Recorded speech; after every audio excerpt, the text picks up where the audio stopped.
essere.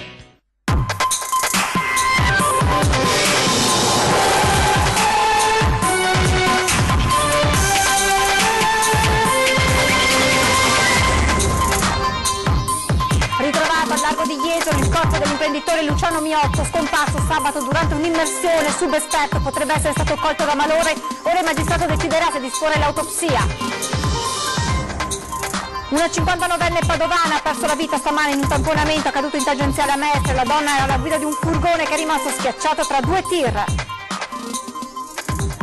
L'azienda vitivinicola Storia acquista una pagina sui quotidiani per dire basta alle intolleranze, nessuno ha paura di venire isolati nel nostro territorio. Le parole di Zaia ci confortano, dice la Dipo Legato. Non smette di far discutere la copertina che Famiglia Cristiana ha dedicato al ministro degli interni Matteo Salvini. A infiammare la polemica anche un prete padovano che attacca il giornale cattolico. Erano arrivati nell'isola greca di Rodi due fidanzati veronesi che hanno perso la vita nello scontro tra il loro quad e una jeep. Giornata storica per il nuovo ospedale di Padova, oggi in regione la firma che dà di fatto il via all'opera. Zaia, ora bisogna accelerare i tempi. Andrea Cervi, studente di 16 anni di Montebelluna, sabato in Belgio ha conquistato il titolo di campione europeo di acrobazia radiocomandata di precisione. Buonasera e ben ritrovati con l'edizione del Veneto dei nostri telegiornali. In primo piano dunque il ritrovamento poche ore fa in mare al largo di Jesolo del corpo dell'imprenditore veneto Luciano Miotto, scomparso sabato durante un'immersione al largo di Cortellazzo. Miotto era un subesperto, probabilmente è stato colto da un malore. Ora il magistrato dovrà decidere se disporre o meno l'autopsia. Il mare ha restituito il corpo dell'imprenditore Luciano Miotto, scomparso sabato scorso durante un'immersione a Cortellazzo. Il ritrovamento del cadavere nel primo pomeriggio a 400 metri di distanza dal luogo in cui si trovava l'imbarcazione del titolare dell'Imesa di Cessalto, al momento in cui, dopo essere risalito perché non si sentiva bene, è stato inghiottito dall'acqua. È ancora d'obbligo usare il condizionale perché ancora non è stato fatto il riconoscimento del cadavere. Ad ogni modo sì, è stato individuato da un mezzo della Guardia Costiera su un fondale di 20 metri a circa 3 miglia dalla costa, e era proprio all'interno dell'area di ricerca che era stato individuato sin dai primi momenti dalla sala operativa della Capitaneria di Porto di Venezia, che ha coordinato le operazioni sin dai primi momenti in cui è stato lanciato l'allarme. Praticamente sono state individuate delle bolle anomale che salivano in superficie e lì poi con l'ausilio dei sommozzatori dei vigili del fuoco è stato recuperato il corpo. Da sabato cercavano il sub imbarcazioni della Guardia Costiera, vigili del fuoco con i sommozzatori di Vicenza e Venezia, 2 elicotteri e un aereo da ricognizione. Da Milano era giunta una squadra speciale dei pompieri con robot e sonar per scandagliare i fondali profondi. Sì, è chiaro che nell'immediatezza dell'allarme uno cerca, è una lotta contro il tempo e quindi la speranza è sempre l'ultima a morire, però è chiaro che con il passare del tempo anche questa speranza diventa sempre più flebile. Una notizia, la morte di Miotto, 59 anni, già vicepresidente di Confindustria Veneto e Finmeccanica, purtroppo attesa. La famiglia sperava nella restituzione del corpo e così è stato. La salma è stata ricomposta nell'ufficio circondariale marittimo di Jesolo a disposizione dell'autorità giudiziaria, che dovrà ora decidere se disporre l'autopsia per capire se sia stato effettivamente un malore, come ipotizzato. La causa dell'incidente è costato la vita all'imprenditore. E in queste ore, con la diffusione della notizia del ritrovamento del corpo di Luciano Miotto, tanti messaggi di cordoglio, tra questi quello del governatore del Veneto Luca Zaia, che dice: esprimo prima di tutto la mia vicinanza alla famiglia e ai suoi cari. Con Luciano Miotto scompare un imprenditore bravo ed avveduto che aveva costruito una gran bella azienda. Lo ricordiamo con dolore sia come uomo che come imprenditore che come esponente dell'associazionismo industriale. Incontrandolo, ricorda poi Zaia, avevo colto il grande entusiasmo con il quale mi parlava del cinquantenario della sua azienda, per il quale voleva organizzare una grande festa. Il destino non ha voluto concedergli questa gioia. Continuiamo con la cronaca. Una 59enne di Padova ha perso la vita questa mattina in un tamponamento avvenuto lungo la tangenziale di Mestre. La donna era alla guida di un furgone rimasto schiacciato tra due tir. Una morte orribile nell'ennesimo schianto in tangenziale a Mestre. A perdere la vita una 59enne di Padova, Maria Teresa B., alla guida di un furgone Mercedes Vito rimasto schiacciato fra due mezzi pesanti che procedevano in direzione Trieste. L'incidente è accaduto verso mezzogiorno all'altezza del Cubo, poco prima dello svincolo per la 27, per cause all'attenzione della Polizia Stradale di San Dona di Piave. Nell'incidente sono rimasti coinvolti altri mezzi, fra questi un terzo tir, ma fortunatamente nessun'altra persona è rimasta ferita. Letteralmente congestionato il traffico. Per permettere i soccorsi e i rilievi della Polstrada è stata istituita l'uscita obbligatoria allo svincolo Terraglio e si sono registrate code fino a oltre 4 km in direzione Trieste. Nella zona dell'incidente hanno operato anche gli ausiliari di CAV coordinati dal centro operativo di Mestre, oltre al personale di autovie e naturalmente del SUEM e dei vigili del fuoco. Il tratto di tangenziale fra Terraglio e il bivio A27 è stato riaperto alle 15:20 e la circolazione col passare delle ore è ripresa regolare.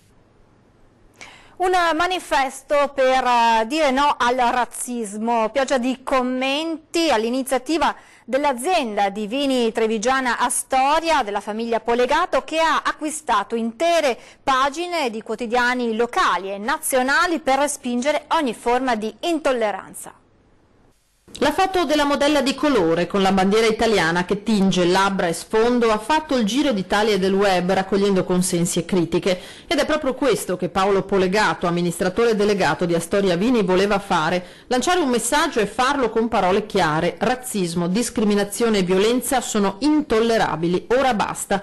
Si rischia una deriva da cui difficilmente si torna indietro, dice l'imprenditore, che dopo il lancio di uova contro l'atleta italo-africana Daisy Osakwe non ha esitato. È stata la goccia che ha fatto traboccare il vaso e ci ha detto ok, adesso secondo noi bisogna fare qualcosa, bisogna sensibilizzare un po' l'opinione pubblica di dire queste cose non hanno senso, perché la persona va giudicata per quello che è, indipendentemente dal colore della pelle o dal centro sociale piuttosto che dalla religione. Non è per i figli adottivi, dice, che fa quel che fa e non teme di venire isolato in un territorio fortemente leghista, tanto più dopo le dichiarazioni del presidente Luca Zaia, che ha ribadito il suo no a ogni forma di razzismo. Non vedo perché questa nostra presa di posizione debba essere vista in modo sbagliato. Noi abbiamo anzi fatto anche 2 anni fa, abbiamo preso una pagina su diversi quotidiani quando Olivero Toscani offese i veneti dicendo veneti ubriaconi eccetera, e abbiamo difeso con una pagina, con la bandiera della Serenissima, la dignità del popolo veneto. Razzismo e intolleranza finiscono per colpire gli umili e chi non può difendersi, aggiunge il figlio Filippo, ma anche a un Polegato può accadere di rimanerne vittima. Mi trovo in una situazione sicuramente agevolata, quindi c'è già, diciamo, un consenso sociale. Però detto questo, in giro per l'Italia ho avuto un paio di episodi spiacevoli, però voglio dire mai degli episodi a livello violento, degli episodi più che altro verbali. Comportamenti inaccettabili soprattutto perché si sta assistendo a una vera e propria escalation. Se noi continuiamo a lasciar perdere e a minimizzare tutte queste situazioni, si arriverà per forza a una situazione pesante di intolleranza. Intanto non si placano le polemiche sulla copertina che Famiglia Cristiana aveva dedicato al ministro degli interni Matteo Salvini. Ad infiammare adesso la polemica anche un parroco padovano che attacca il giornale cattolico. Sentite cosa dice. Sta infiammando un'estate già calda la forte presa di posizione di Don Marino sul bollettino della parrocchia di San Lorenzo ad Albignasego, in cui, riprendendo la controversa copertina di Famiglia Cristiana, avverte: vade retro ipocrisia. L'ipocrisia veramente è un virus letale che ci sta distruggendo tutti ed è bene debellarlo con qualche antibiotico finché facciamo in tempo. Don Marino lancia una sfida all'interno della Chiesa perché si affrontino prima i problemi interni che si sono per troppi anni taciuti. Cerchiamo di avere il coraggio prima di tutto di guardare dentro la nostra area e di dedicare la copertina Vada e Retro a persone che, ripeto, sono più motivo di scandalo di Salvini, almeno a livello cristiano, e quindi Vada e Retro pedofili, Vada e Retro cardinali, vescovi, che ci predicate tanto sull'accoglienza e siete i primi ad avere grandi appartamenti e non accogliere neanche un cane. L'editoriale non vuole essere né una difesa del Ministro dell'Interno né un attacco all'accoglienza dei migranti. La Chiesa però deve prima di tutto dare l'esempio. Non ho mai nominato Salvini, infatti io non la metto sul piano politico, non voglio difendere Salvini, se vuole si difenda da solo, oppure penso che sappia farlo benissimo.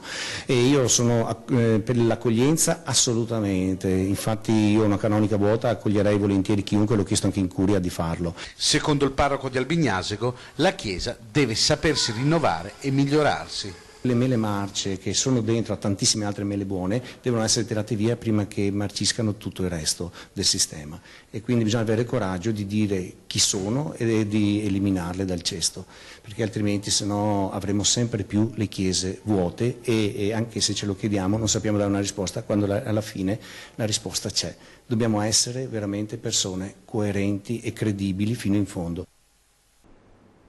Restiamo a Padova, ma per parlare di quella che viene considerata una giornata storica per la città, perché oggi in Regione, a Venezia, è stato firmato l'accordo per la realizzazione del nuovo ospedale. Dopo 22 anni è stata una bella sfida, siamo arrivati a un trasferimento dei quasi 52 ettari del comune, 513.768 metri quadri. Oggi abbiamo un'area che ci verrà poi volturata in sede notarile entro il 30 di novembre. Diciamo che da qui non si torna più indietro, quindi adesso c'è la certezza di avere l'area, bisogna realizzare l'ospedale. Tempi. Flor mi dice che 8 anni e mezzo si dovrebbe avere la struttura realizzata. Un documento storico per una struttura di livello internazionale che può ridisegnare la logistica sanitaria di tutto il Veneto. Non c'è retorica nelle parole del presidente Zaia, ma la consapevolezza che la sottoscrizione a Palazzo Balbi, sede della giunta regionale a Venezia, dell'accordo per la realizzazione del nuovo polo della salute padovano è un passaggio fondamentale per un'opera attesa da anni, un atto che sancisce anche la vittoria della nostra emittente sulla lunga vicenda del nuovo ospedale, dando sempre voce ai cittadini che chiedevano risposte concrete in una situazione che appariva bloccata. Oggi invece si dà di fatto il via ad un'operazione da 600 milioni di euro. Nell'accordo si fa riferimento a un ruolo di advisor che dovrà avere l'ufficio regionale rispetto alla modalità di finanziamento, che sarà sicuramente parte di finanziamento proprio e parte di risorse che andremo a trovare sul mercato, fondi BEI, la Banca Europea degli Investimenti, che potrebbe essere la Cassa Depositi e Prestiti, ma non escludo a priori, anzi direi che a priori dovrebbe esserci il finanziamento in base all'articolo 20, che è un finanziamento del governo. Incalcia il documento che pone le basi per passare alla fase progettuale e quindi realizzativa del nuovo ospedale di Padova, le firme del presidente della regione Luca Zaia, del sindaco di Padova Sergio Giordani, del presidente della provincia Soranzo, del rettore dell'università Rosario Rizzuto e del direttore generale dell'azienda ospedaliera di Padova Luciano Flor. Sul prossimo passo Zaia è risoluto. Correre, fare le carte, correre, perché dopo 22 anni oggi abbiamo la certezza che c'è un'area di quasi 52 ettari dedicata al nuovo policlinico universitario. Due fidanzati veronesi che risiedevano a Caldiero, Paolo Verzini di 40 anni e Federica Baltieri di 29, sono morti in un incidente avvenuto domenica in Grecia, dove la coppia stava trascorrendo le vacanze. Secondo una prima ricostruzione i due fidanzati erano a bordo di un quad, mezzo che si sarebbe poi scontrato contro un pick-up. La coppia sarebbe morta sul colpo. I due Verzini, di 40 anni appunto, era un operaio con la passione per i rally ed era conosciuto come navigatore. Baltieri aveva 29 anni e lavorava in un bar. I due erano arrivati a Rodi, nell'isola greca, appena da un giorno. Un bimbo di 4 anni rischia di cadere dal quinto piano di un palazzo a Vicenza, viene salvato dai vigili del fuoco. L'immagine di quelle che scaldano il cuore, si vede un bambino di appena 4 anni che abbraccia il suo eroe, un pompiere di Vicenza che questa mattina insieme ai colleghi è riuscito a metterlo in salvo mentre si stava pericolosamente sporgendo dal terrazzo del 5° piano del suo appartamento in Viale Milano. L'allarme è stato lanciato dai passanti intorno alle 9:30, una pattuglia della polizia locale è arrivata sul posto seguita dai pompieri con l'autoscala. Il piccolo era da solo in casa, avrebbe dovuto essere con lo zio di 19 anni, il quale però, si scoprirà dopo, se n'era andato mentre il bambino dormiva. Un salvataggio che ha lasciato molti con il fiato sospeso, mentre un agente dal pianerottolo cercava di rassicurare il bambino in lacrime, i pompieri riuscivano a raggiungere la terrazza. La mamma nigeriana di 34 anni e lo zio ora potrebbero dover rispondere di abbandono di minore, reato per il quale è prevista una pena che va dai 6 mesi ai 5 anni. Un guasto in sala macchina ha provocato una perdita di gas in una piscina a Villafranca Veronese. 6 persone sono rimaste intossicate e sono state trasportate all'ospedale, un'altra ottantina evacuate, quasi tutti bambini e ragazzi dei centri estivi. Secondo quanto ricostruito, l'incidente sarebbe avvenuto mentre il camion stava travasando l'ipoclorito nel vano tecnico della struttura, dunque a distanza dalla zona frequentata dall'utenza. Durante le operazioni i tecnici hanno notato la perdita dal tubo e hanno chiamato i vigili del fuoco. Si è resa necessaria così l'evacuazione della piscina, sul posto anche l'ambulanza del SUEM. Oltre 38.000 articoli sequestrati dalla Guardia di Finanza di Padova per un valore di più di 200.000 euro erano tutti sprovvisti del marchio CE.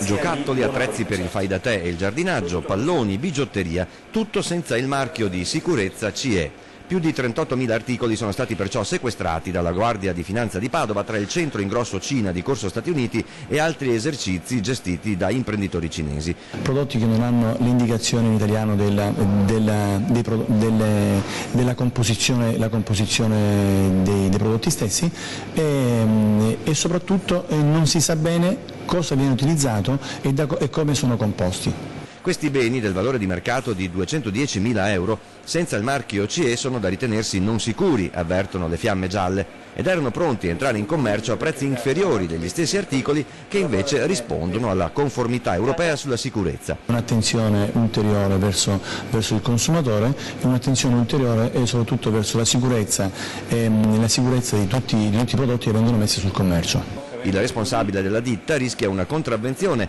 che va da 1.500 a 30.000 euro. Ci fermiamo adesso per qualche minuto di pubblicità, restate con noi, a tra poco.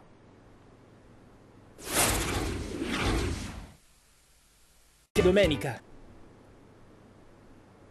Di nuovo in diretta con l'edizione del Veneto dei nostri telegiornali, primi malori per il gran caldo e livelli di ozono oltre la soglia di informazione nel veneziano. Fino a giovedì la Regione ha dichiarato lo stato di allarme climatico per disagio fisico. La Regione ha dichiarato lo stato di allarme climatico per disagio fisico sino a giovedì 2 agosto. Le temperature bollenti di questi giorni, unite a un altrettanto elevato tasso di umidità, hanno già colpito in particolare persone anziane. Solo ieri il personale del pronto soccorso di San Donà è intervenuto per una decina di anziani svenuti a casa. Numerosi gli eccessi anche fra le persone giovani in tutti i pronto soccorso per sintomi tipici del calore: debolezza, mal di testa, nausea. L'US4 ha attivato il protocollo regionale che prevede il monitoraggio e l'assistenza della popolazione fragile in collaborazione con i medici di medicina generale in 21 comuni e le case di riposo del Veneto orientale.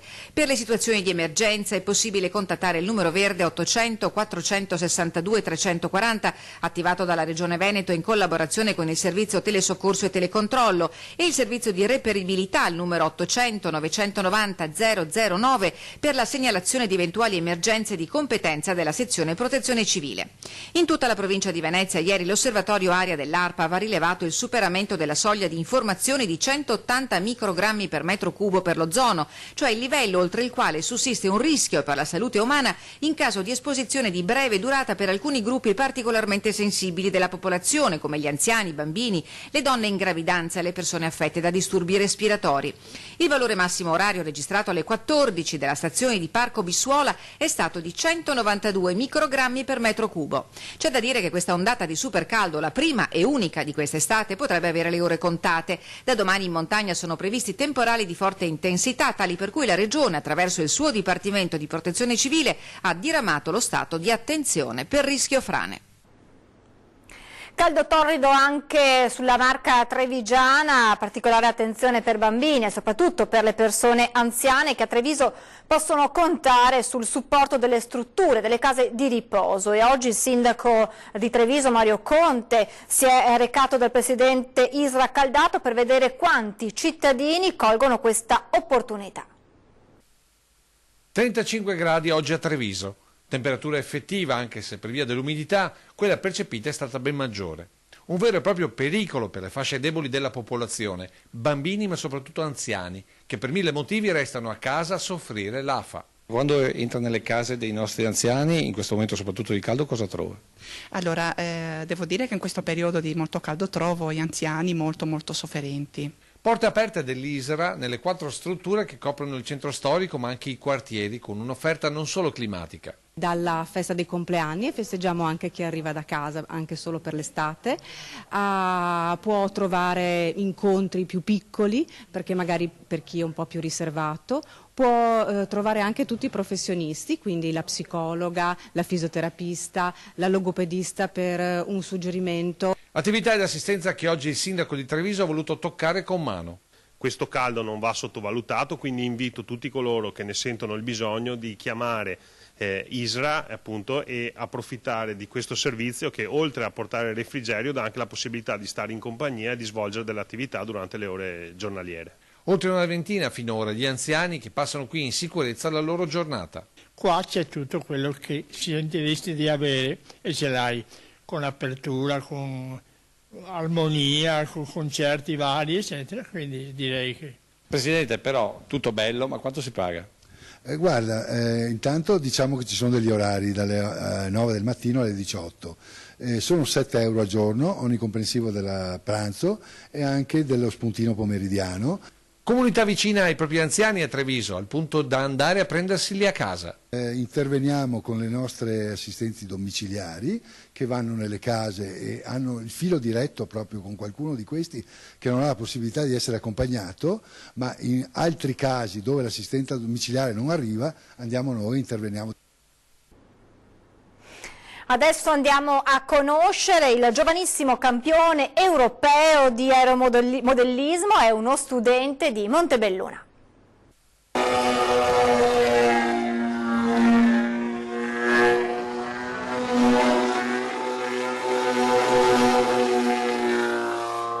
Non me lo sarei aspettato, era un'emozione che si fa fatica a dire a parole.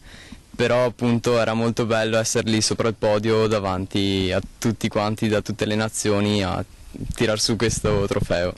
Andrea Cervi, 16 anni, di Montebelluna, fatica ancora adesso a credere di aver conquistato sabato scorso in Belgio il titolo di campione europeo di acrobazia radiocomandata di precisione con questo aereo. Competizione che lo ha visto impegnato ogni giorno per una settimana in manovre acrobatiche diverse. Vince chi fa le figure più precise degli altri e bisogna avere tecnica anche per contrastare ad esempio il vento che può cambiare o ci sono molte variabili. Una passione nata quando era piccolo, prima manovrando macchinine e poi a 5 anni pilotando i primi aerei.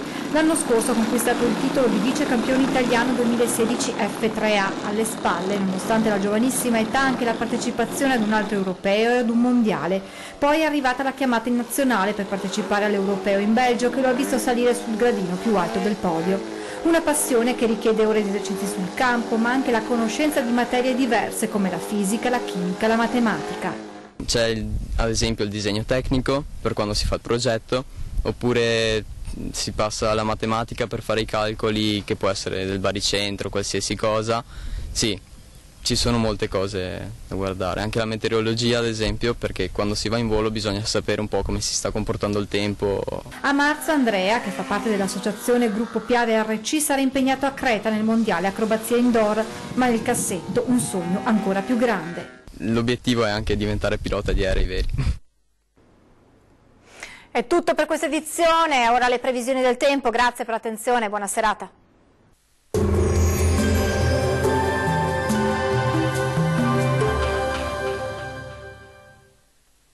Ben ritrovati al meteo. Il mese di agosto inizierà all'insegna del bel tempo e del caldo. Vediamo il dettaglio. Sul Veneto ampio soleggiamento ovunque al mattino, ma dal pomeriggio non si esclude qualche breve acquazzone di calore sui monti. Altrove invece si manterrà buono con cielo sereno o al massimo poco nuvoloso un po' su tutti i settori. Temperature minime tra 21 e 24 gradi. Valori massimi compresi invece tra 32 e 38 gradi circa.